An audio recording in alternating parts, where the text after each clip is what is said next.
ಇಷ್ಟು ಅಭಿವೃದ್ಧಿ ಸಂಜೀವ ಮಠದವರು ಮಾಡಿದ್ರು ಕೂಡ ನಿಮ್ಮನ್ನು ಯಾಕೆ ಮತ್ತೆ ಅಭ್ಯರ್ಥಿಯಾಗಿ ಮಾಡಿಲ್ಲ? ಅಂದರೆ ಸಂಜೀವ ಮಠದವರು ಈ ಬಾರಿ ಗೆಲ್ಲಲಿಕ್ಕೆ ಅಸಮರ್ಥ ಅಂತ ಯಾವ ಕಾರಣ?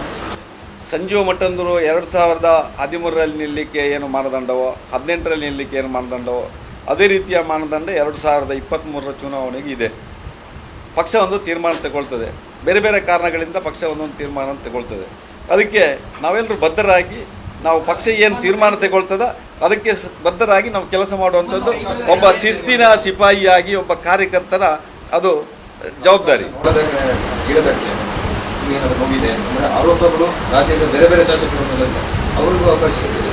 ಸಂಜೀವ ಮಠಂದವರು 35 ವರ್ಷದಿಂದ ಕಾರ್ಯಕರ್ತ, 30 ವರ್ಷ ಕಾರ್ಯಕರ್ತನಾಗಿಯೇ ದುಡಿದಿದ್ದೇನೆ, 5 ವರ್ಷ ಜನಪ್ರತಿನಿಧಿಯಾಗಿ ದುಡಿದಿದ್ದೇನೆ. ಆದ್ದರಿಂದ 30 ವರ್ಷದ ಆ ಒಂದು ಕೆಲಸ ಕಾರ್ಯಗಳು ನನಗೆ ಬಹುಶಃ ಈ 5 ವರ್ಷ ಶಾಸಕನಾಗಿ ದುಡಿಯಲಿಕ್ಕೆ ಒಂದು ಅವಕಾಶವನ್ನು ಮಾಡಿಕೊಟ್ಟಿದೆ. ಶಾಸಕನಾಗಿ ಏನು ನನ್ನ ಜವಾಬ್ದಾರಿ ಇದೆ ಅದನ್ನು ನಿರ್ವಹಿಸುವಂಥ ಕೆಲಸವನ್ನು ಮಾಡಿದೆ. ಮತ್ತೊಂದು ಬಾರಿ ಅವಕಾಶ ಕೊಡೋದು ಬಿಟ್ಟು ನನ್ನ ಪಕ್ಷಕ್ಕೆ ಬಿಟ್ಟದ್ದು, ಸಂಜೀವ ಮಠಂದವರಿಗೆಲ್ಲ. ಆದ್ದರಿಂದ ಪಕ್ಷ ಇವತ್ತು ಬೇರೆ ಬೇರೆ ಕಾರಣಗಳಿಂದ ದಕ್ಷಿಣ ಕನ್ನಡ ಜಿಲ್ಲೆಯ ಭೌಗೋಳಿಕ ಹಿನ್ನೆಲೆ ಇರ್ಬೋದು, ಬೇರೆ ಬೇರೆ ಹಿನ್ನೆಲೆಯಿಂದ ಅಭ್ಯರ್ಥಿಯನ್ನು ಇವತ್ತು ಬದಲಾವಣೆ ಮಾಡಿರ್ಬೋದು. ಇದು ಪಕ್ಷದ ತೀರ್ಮಾನ, ಸಂಜೀವ ಮಠಂದವರ ತೀರ್ಮಾನ ಅಲ್ಲ.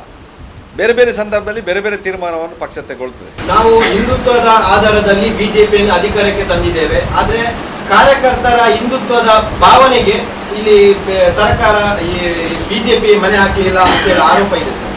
ನೋಡಿ, ಹಿಂದುತ್ವದ ಆಧಾರದಲ್ಲಿ ನಮ್ಮ ಸರ್ಕಾರ ನಡೀತದೆ ಅಂತ ಹೇಳುವುದಕ್ಕೆ ಪ್ರವೀಣ್ ನೆಟ್ಟಾರ್ ಹತ್ಯೆ ಆದಾಗ ಇವತ್ತು NIA ಅನ್ನು ತಂದದ್ದು ಯಾರು? ಇವತ್ತು NIA ಬರದೇ ಇದ್ದರೆ ಇಲ್ಲಿ ಆ PFI SDPIಯ ಅಟ್ಟಹಾಸ ಯಾವ ರೀತಿಯಾಗಿ ಮೆರೀತಾ ಇತ್ತು, ಅವರ ಹೆಡೆಮುರಿ ಕಟ್ಟಿದವರು ಯಾರು ಅಂತೇಳಿ ಇವತ್ತು ನಾನು ಪ್ರಶ್ನೆ ಮಾಡ್ತಾ ಇದ್ದೇನೆ. ಇದೇ ರೀತಿಯಲ್ಲಿ ಇವತ್ತು ಹಿಂದುತ್ವದ ಆಧಾರದಲ್ಲಿ ನಮ್ಮ ಕಾರ್ಯಕರ್ತರ ಮೇಲೆ 16 ಕೇಸುಗಳಿತ್ತು. ಬೇರೆ ಬೇರೆ ಗೂಂಡಾ ಕಾಯ್ದೆ ಅಡಿಯಲ್ಲಿ ಬೇರೆ ಬೇರೆ ಕೇಸುಗಳನ್ನ ಹಾಕಿದರು. ಯಾರ್ಯಾರು ನಿರಪರಾಧಿಗಳಿದ್ದಾರೋ ಅವರ ಕೇಸನ್ನು ತೆಗೆಯುವಂಥ ಕೆಲಸ ನಮ್ಮ ಸರ್ಕಾರ ಮಾಡಿದೆ. ವಿಶೇಷವಾಗಿ ಗೋ ಹತ್ಯೆ, ನಮ್ಮ ಗೋವುಗಳ ರಕ್ಷಣೆಗಾಗಿ ನಮ್ಮ ಕಾರ್ಯಕರ್ತರು ಬಹಳಷ್ಟು ಕೇಸುಗಳನ್ನು ಹಾಕ್ಕೊಳ್ತಾ ಇದ್ದರು.